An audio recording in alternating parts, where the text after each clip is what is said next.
Heads up, because you are in the Hoodwood. I'm the Black Bandit, KJ Green, welcoming you to another edition of Sports from the Hoodwood, January 28th, 2023. Coming up in this edition, look back at the NFL Divisional round. What went right for the winners, what went wrong for the losers, and what's going on going forward. Look at the conference championship games, and then there were four. What the Bengals, Chiefs, 49ers, or Eagles need to do to advance to Super Bowl 57. Also have Hoodwood Hot 5, Phat Dap, Head Slap, and a final word from the Wood on the status of Ed Reed and how Bethune Cookman has done him wrong. It's all straight ahead of Sports from the Hoodwood. Put your crash helmet on and buckle your seatbelts. We're about to get started. Sports from the Hoodwood, let's go.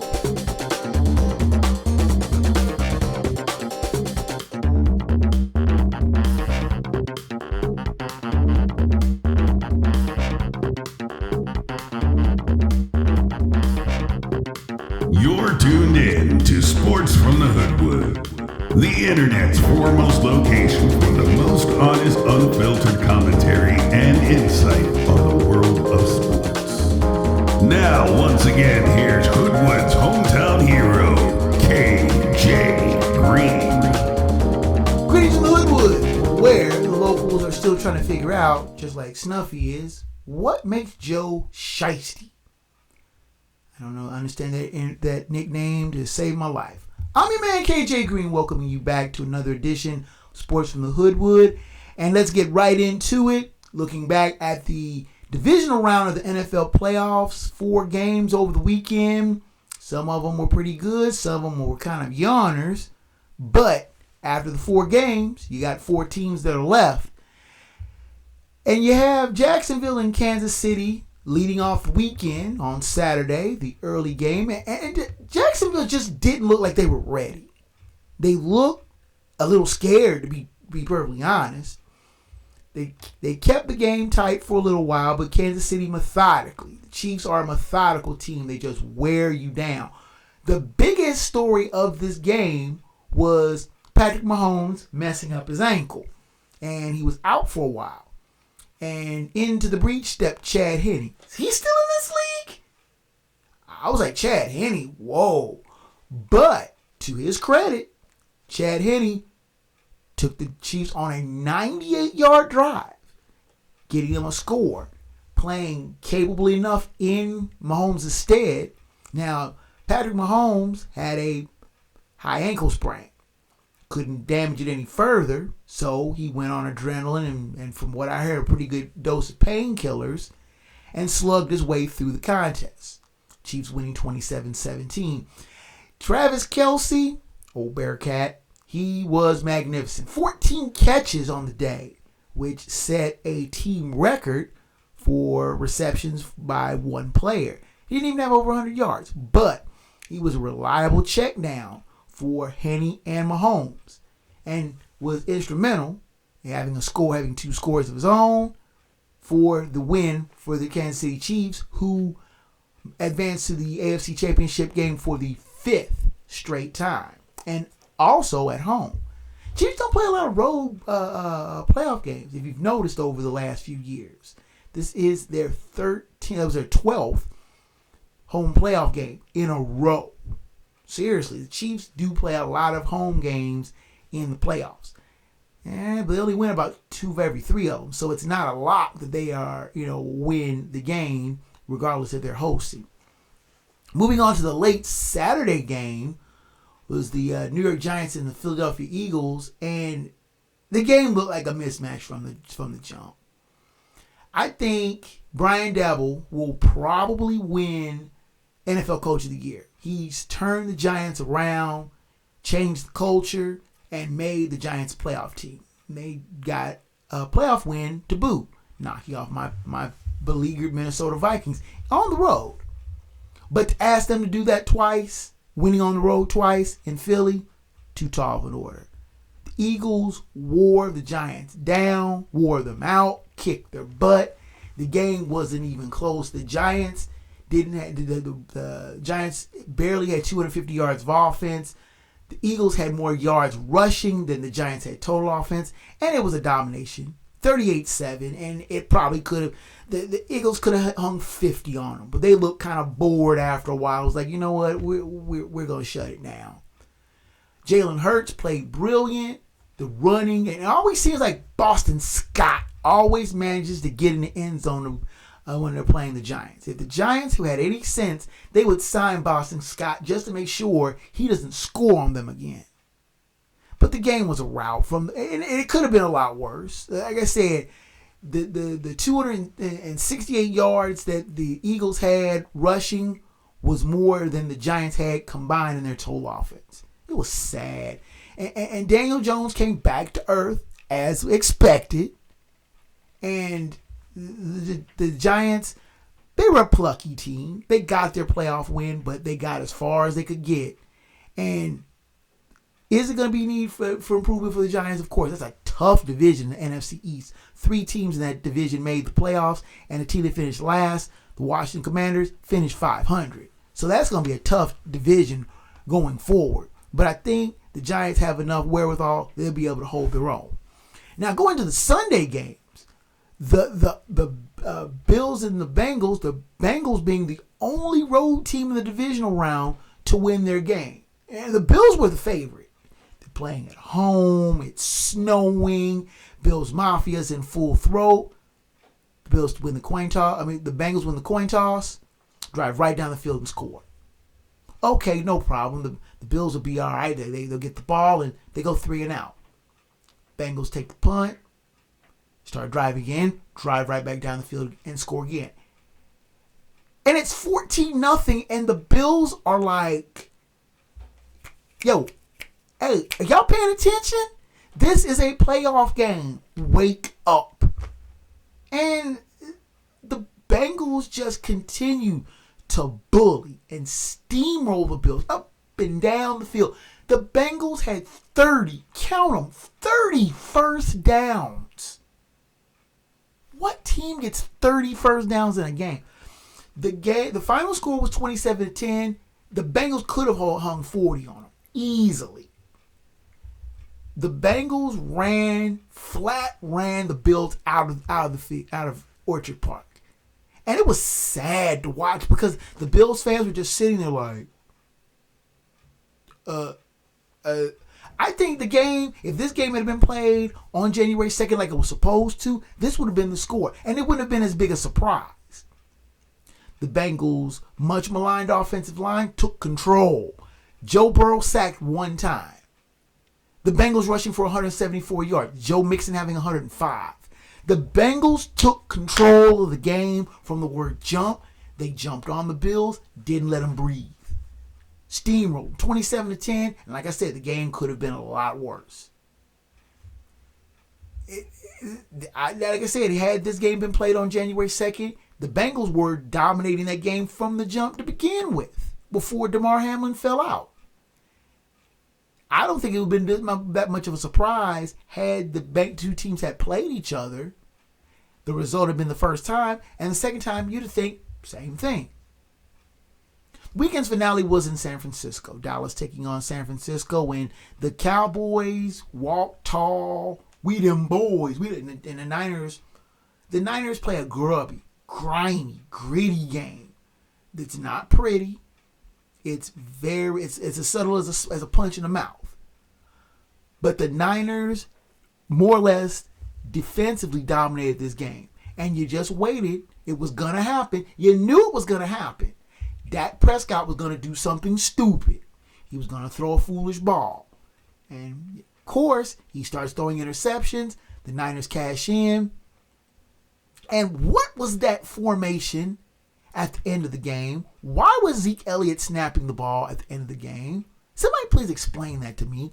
Another bizarre ending for the Cowboys. Last year was poor clock management.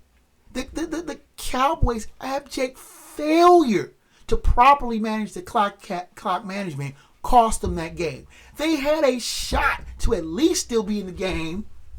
My microphone just dropped on me. With the score 19-12, the Cowboys had the ball on the right side of the 2-minute warning, had all 3 of their timeouts. The drive stalled. You're supposed to get the punt team in, bang, punt the ball. Your defense was playing decent enough where you could keep the 49ers in front of you. But they wasted so much time and was able to punt the ball with just a little bit over 2 minutes to play. The Niners took one play, hit the 2-minute warning, and the Cowboys were forced to burn their timeouts on the wrong side of the 2-minute warning. They got the ball back with 45 seconds to play and 75 yards to try to tie the game. The field goal did them no good. Another abject failure by the Pokes. Keep them out of the NFC Championship where they have not been since 1995. That ended in the 95, January 96. I still think Mike McCarthy's going to lose his job, even though Jerry Jones has said so seriously that he's not going to fire him. I still think that siren call of Sean Payton's going to appeal to him, and he's going to go running out. Let's take time out. Come back with the NFC and AFC Championship game preview. Who I think will advance to Arizona for Super Bowl 57. But the Hoodwood comes back at you after this. Is today your last day on Earth because you are being deployed to space tomorrow? Have you just turned 18 and you're ready to get out of your parents' house? Has your granddaughter gotten her boyfriend pregnant? Whatever your reason, you need us at GottaGetMarriedNow.com. We specialize in last-minute weddings. Active duty, military veterans and retired discounts are available. Visit us at GottaGetMarriedNow.com.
You're tuned in to Sports from the Hoodwood, the internet's foremost location for the most honest insight, thorough analysis, and unfiltered opinion on the world of sports. Now, once again, here's the man of the hour, After Hours, your host, KJ Green. You back in the Hoodwood, and then there were four teams, 3 of those running it back from last year. The Niners are on the road again, but instead of going downstate to face their interdivisional rivals in the Rams, they head east, face the Eagles, who are hosting the NFC Championship as the number 1 seed. The AFC title game is a grudge match from the year before with the Bengals and the Chiefs squaring off again at Arrowhead. Now, as usual, the odds are provided by ESPN and are for entertainment comparison purposes only. We are 20 weeks into the season, and if I have to explain why I don't pay bookies, you might as well just go ahead and get to it. Start with NFC Championship game. These games are being played on Sunday, January 29th, and the NFC Championship has the 14-4 49ers, who are the number 2 seed, and the NFC West champions, taking on the 15-3 Philadelphia Eagles, who are the number 1 seed, and the NFC East champions. The game being played at Lincoln Financial Field in Philadelphia, 3 p.m. kickoff on Fox. Kevin Burkhardt and Greg Olson on the call for the game. The Eagles are favored by 2.5 points.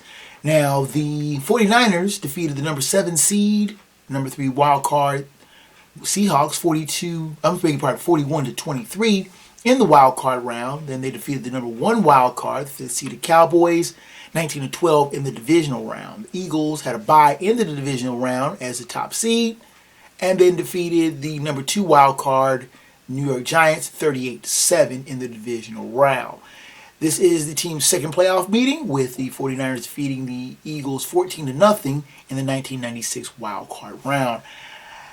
Not a lot of playoff history between these two teams. They defeated hated rivals in the divisional round and have been circling each other round and round, though they have not played one another, top two teams in the conference, leading up to this showdown. The Niners won a gritty, gutty, grimy slugfest at home, and then had East faced a Philly team that has ramped its intensity back up after kind of floating along the last few weeks as they routed the Giants at home.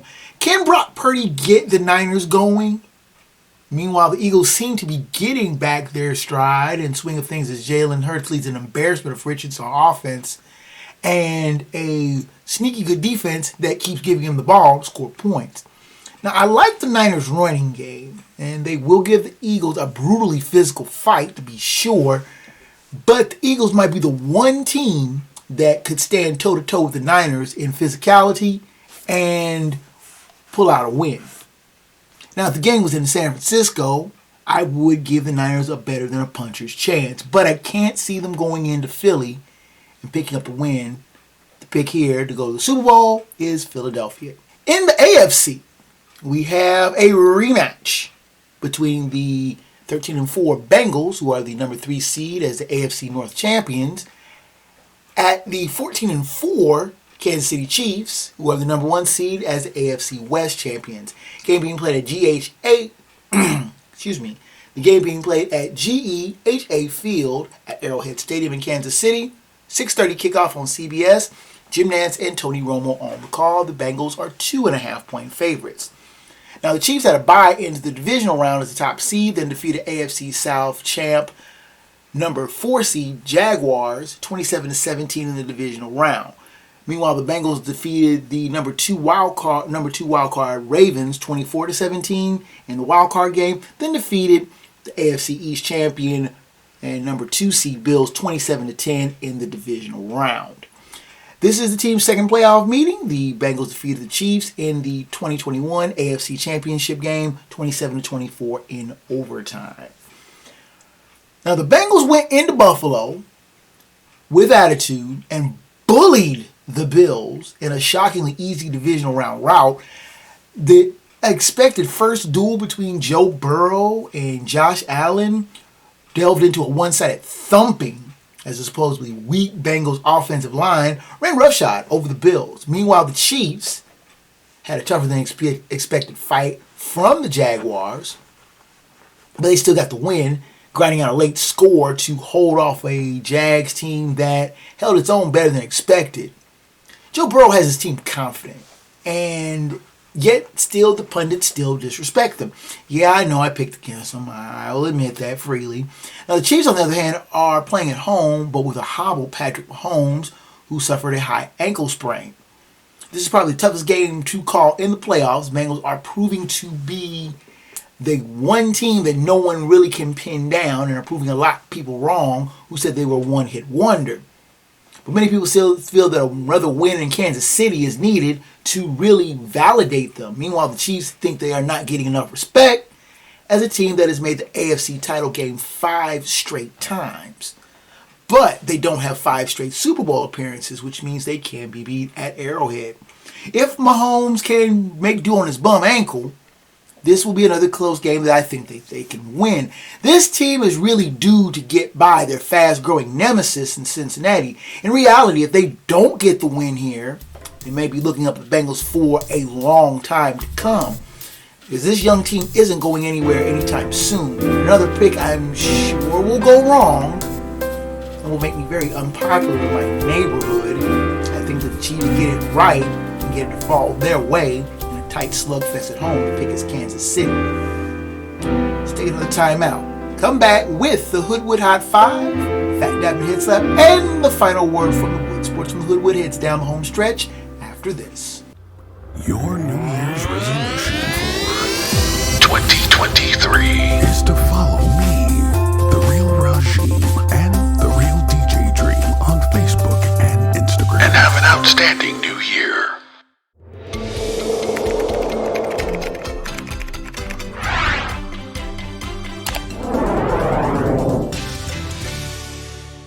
Is today your last day on Earth because you are being deployed to space tomorrow?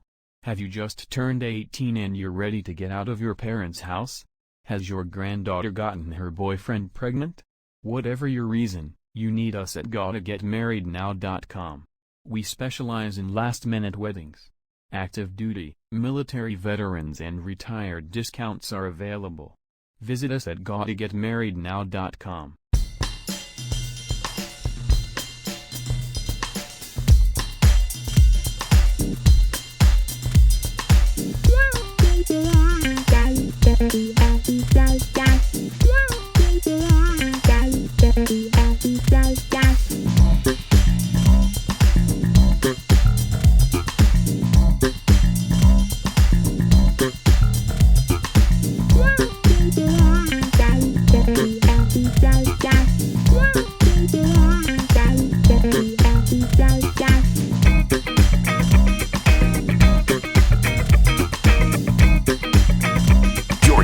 Sports from the Hoodwood, the internet's foremost location for no-nonsense commentary, insight, and opinions on the world of sports.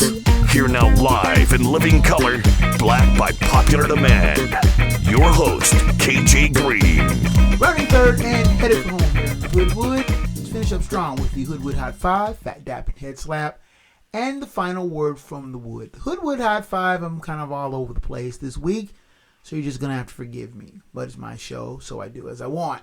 Anyway, the first topic of the Hoodwood Hot 5, Scott Rowland gets the call from the Hall. Cooperstown makes the call to the veteran third baseman who played with 4 different teams in his illustrious career, winning Rookie of the Year in 97, World Series ring with the Cardinals in 2004, before finishing up his career with the Cincinnati Reds after a brief stop in Toronto. The question remains, was he worthy? I mean, the writers are loath to keep, have an empty Hall of Fame year. Fred McGriff making the Hall of Fame from the Veterans Committee, which I thought was long overdue. But someone like Scott Rowland, the metrics say that he's a Hall of Famer. He was a solid player. No one's going to dispute that him being a solid player. He batted lifetime. I'm trying to look up the information here. But it was still, he played 17 seasons, batted decently in his career, 281 lifetime, which is is it a Hall of Fame numbers? I mean, the leadership, the intangibles. He never played, he played 7 years for Philly, 6 years for St. Louis, 4 for Cincinnati, 2 for Toronto, and you really kind of say his numbers were decent. Nothing really popped out. I mean, he had 316 home runs, a little under 1,300 RBIs. But is that Hall of Fame worthy? The one comparison I keep seeing, and people are go, well, he's not in the Hall of Fame. Why is he in? Is Dale Murphy. Now, Dale Murphy won a pair of MVPs in the 80s, playing a long time for the Atlanta Braves. Solid pop, good hitter, by all accounts, good guy. No one had anything bad to say about him as a player. But he's never gotten a call to Cooperstown. He's on the outside looking in. And there's been some pointed campaigns.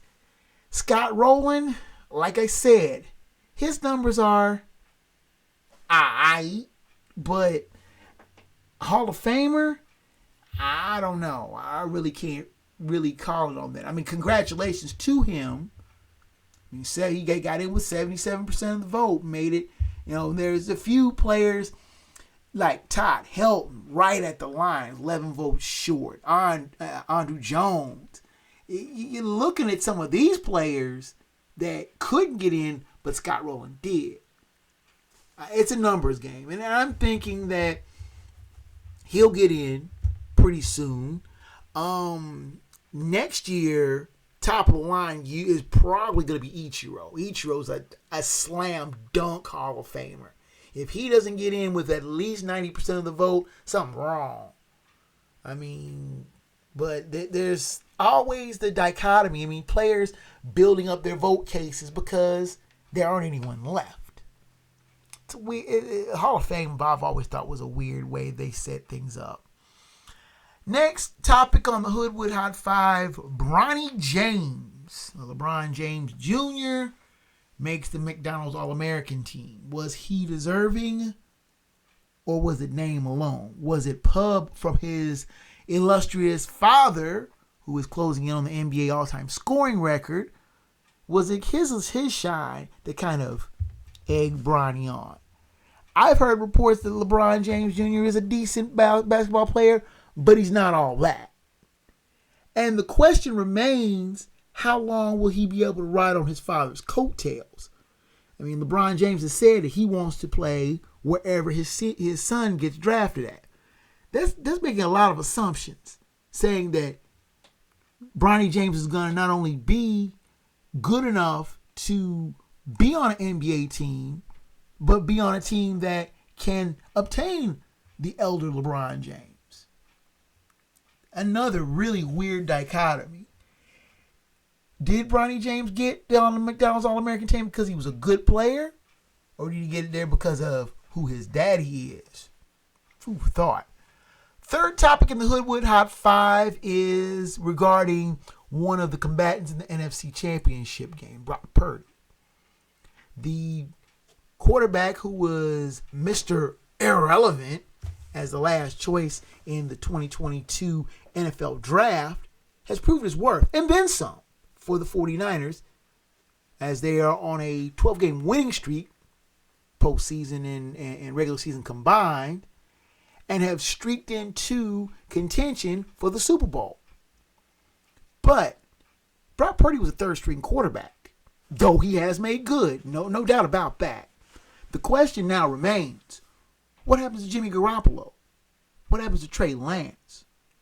Trey Lance, top draft choice by the 49ers, got hurt. Jimmy Garoppolo bet on himself, played his way into a big contract, but he got hurt. Brock Purdy may be a better and cheaper alternative to either one. The 49ers could take both of these very, very well regarded quarterbacks and parlay them into draft choices, high draft choices. You don't think teams like the Jets, the Cardinals, the Colts, the Texans, the Dolphins possibly wouldn't be looking to acquire a big name quarterback like a Jimmy Garoppolo, like a Trey Lance, or maybe even like a Brock Purdy? Who knows? The 49ers are going to be dealing from a position of strength. They will be able to get a desperate team and be able to make a trade of one or two of these quarterbacks. Which ones are the question. Topic number 4 in the Hoodwood Hot 5 is a question I've been kind of wondering about. Why are the Lakers so angry? Is it because their record sucks? The Lakers are too easy a punching bag. They're too easy of someone to clown on. But there was a recent press conference. Both LeBron James and Russell Westbrook seemed very grumpy with reporters asking them questions. Russell Westbrook I've always thought he was an ass. The way he acts toward people, especially reporters. Now, I understand sometimes reporters ask questions that are inane, stupid, if you will. But Russell Westbrook has always acted like the press is a nuisance. The press is somebody, instead of being used as a peer, someone that could promote them better, is someone to be tolerated, endured. LeBron James was on that front as well when asked about teammate Anthony Davis, if he was going to be able to come back, and how the Lakers might be able to salvage something of this season to try to make a playoff run. LeBron James is saying all he's really concerned about the guys in his locker room and getting them ready for another game. Stop replied. But it's just seeming like the Lakers are getting more and more and more grumpy. Their record is indicative of how mediocre they are. And that's not to say anything about Darvin Ham, who I think is doing his best with what he has. It isn't his fault that Anthony Davis has been constantly hurt the whole season. It's not his fault that LeBron James is the only real shooting option. It's not his fault that Russell Westbrook is Russell Westbrook. The Lakers are mediocre. And they seem bitter, angry, jaded about it. Why? I'm not saying that they have to be all happy-go-lucky because they are 4 or 5 games below 500, out of the playoff running for now. But the way they're acting, this grumpy, entitled mentality they have, isn't doing anybody any good. Our fifth and final topic in the Hoodwood Hot 5, we hit the frozen, we hit the ice. The Boston Bruins are 38-5-4. That's not a misprint. I didn't read that wrong. 38 wins, 5 losses, and 4 overtime losses. Get 3 points for a win. I beg your pardon, 2 points for a win, 1 point for an overtime loss, and of course none for a regulation loss. The Bruins have 80 points. Not 18, not something with an 8 on it, 8-0. And are blowing the Atlantic Division away. I mean, they're taking on the Tampa Bay, as I'm taping the show, they're going to be taking on the Tampa Bay Lightning. The Lightning are 19 points behind them in third. 19 points. The Bruins are running roughshod on the NHL. Can they keep it up? It's anybody's guess. But the thing is the Bruins are making a mockery of the NHL, and how they're playing is just, they are just routing teams every night. And you're looking at going, they don't have, well, they have some names that jump out at you. Of course, David Pastrnak is playing out of his mind. He has 69 points through 47 games. That's better than a point a game. 37 goals, 32 assists. It's just insane. And the Bruins keep winning and winning. They've won 6 straight after taking a 3-0 loss at home versus the Kraken. Kraken, what a name. But that was one of only 5 regulation losses that the Bruins have taken. And we're in late January, people. Now, can they keep this up? Who knows? 62 wins is the NHL record. But that 62-win team, those Red Wings did not win the NHL title. So having the best record in the NHL, while indicative of strength and a possible president and a president's trophy, does not guarantee success in the postseason. Can the Bruins keep it up? It's anybody's guess. I'm not going to bet against them, not just yet. That's my Hoodwood Hot 5. What's yours?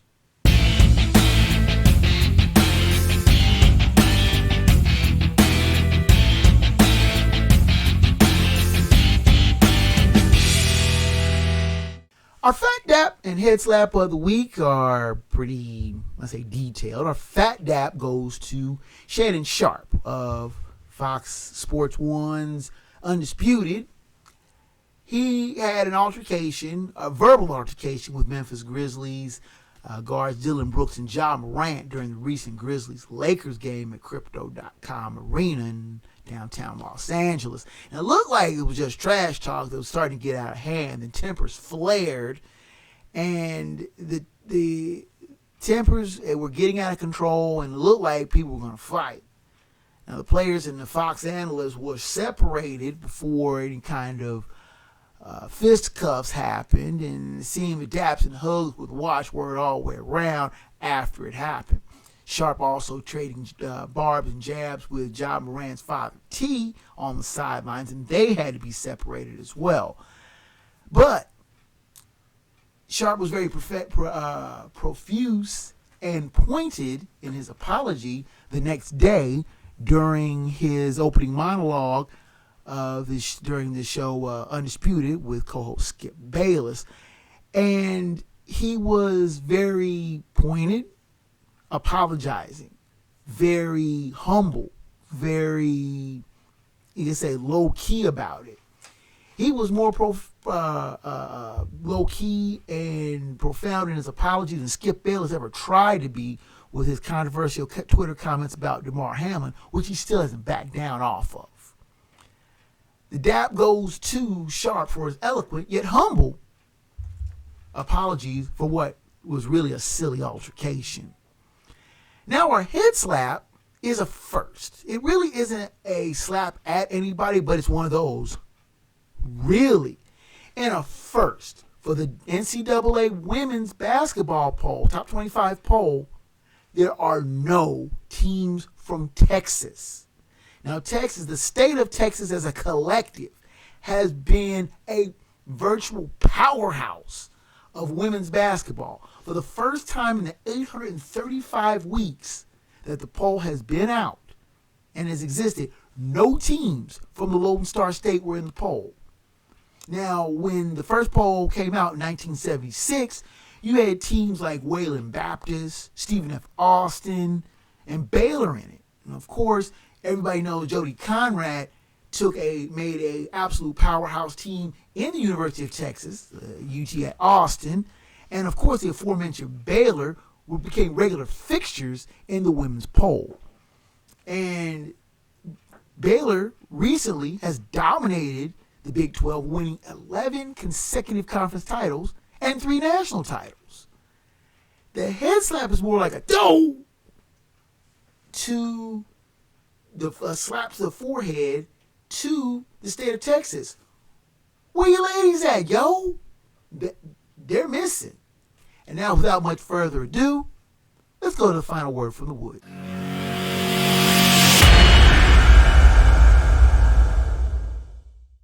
I never really was a Baltimore Ravens fan, but I've always been a fan of Edward Reed. Hard-hitting, no-nonsense safety from the U. And he talked the talk, and he walked at something fierce. For 11 years, he was the soul of the Ravens defense. Say what you want about Ray Lewis being the heart, but Reed was a cold-blooded assassin that quarterbacks had to be wary of on every play. He was a 9-time Pro Bowl player, holder of the longest interception return in NFL history at 107 yards, and a first ballot Hall of Famer that no one even questioned his bona fides as one of the greatest to ever play the game. And it was a matter of time before he got a coaching job. He was an assistant defensive backs coach with the Buffalo Bills under Rex Ryan before being let go when the staff turned over when Sean McDermott was hired. Late last year, he was named the head coach of Bethune Cookman after working as a special assistant in his alma mater's football program for a number of years. Bethune Cookman is an HBCU in Daytona Beach, Florida. Reed got right to work recruiting players and setting a mantra of expectation for said players that were there. And you could tell that Ed Reed meant business. Now, Reed live streamed a couple times of his very vociferous criticism of the BC campus, noting that he had to have his players help pick up trash and help clean up facilities, and that these same players had to wash their own uniforms. What team should have to do that? Seriously, wash their own uniforms? His live stream was very loud, very pointed, and very profane. The thing is it was very true. Nothing that Reed said or showed in his live stream was incorrect or false. Nothing that he pointed out was incorrect. It was, however, a great source of embarrassment for the university, who decided to then not ratify Reed's contract. Reed had not formally signed a contract to become the head coach of Bethune-Cookman's football team. Reed was very vocal in his criticism. He was very pointed in the fact that he was not withdrawing his name from the job. He gave a passionate and emotional interview on the Roland Martin digital news program just the other day. He was often unsuccessful in fighting back tears as he explained his situation, loudly and vociferously defended his position, and stated his case. Reed spoke of how he had recruited players and bonded with these same players on the team. Now, the students of the school itself held a protest on Monday, clearly backing the embattled Reed. Meanwhile, you had the head coach of the basketball team, Reggie Theus, going on and stating that he was backing the administration, saying that Reed was wrong. Was he? The administration of Bethune-Cookman, for its part, criticized the actions of Reed regarding the live stream, saying that his actions went directly against the principles of the Christian values of the school. I thought it was a lame excuse to get rid of Reed because of his pointed criticism. Look, I know that an HBCU like Bethune-Cookman is not going to have the same resources and facilities that a PWI like the University of Miami, Reed's alma mater, had. That being said, trash on the campus that your football players have to pick up, an office that is not clean, that is supposed to be his, facilities that are either non-existent or woefully outdated, having to wash your own clothes, wash your own uniforms. There's a standard that players, former players, and now they turn coaches like a Deion Sanders, like an Ed Reed, like an Eddie George are used to and want to lift HBCUs to. Not so much lockstep of, say, PWIs, but at least baseline, border at the floor, basic amenities and facilities. Is that asking too much? Criticizing the failure of said school to keep its own campus clean. Is that wrong? No, it was a source of embarrassment for the administration and the interim president of this HBCU. Shame on Reggie Theus for not backing his what would have been one of his colleagues, which I think was nothing more of him protecting his own backside. Of course he's going to protect the administration. That's his job. That's his soul. It just made no sense the way that Bethune-Cookman treated Ed Reed. They should have done better. And I hope if Ed Reed does not take the job at Bethune-Cookman, is not able to take the job, that he goes to another HBCU, takes the players he recruited, and kicks the living shit out of Bethune-Cookman. And I will be rooting for him to do so. And that is the final word from the Wood.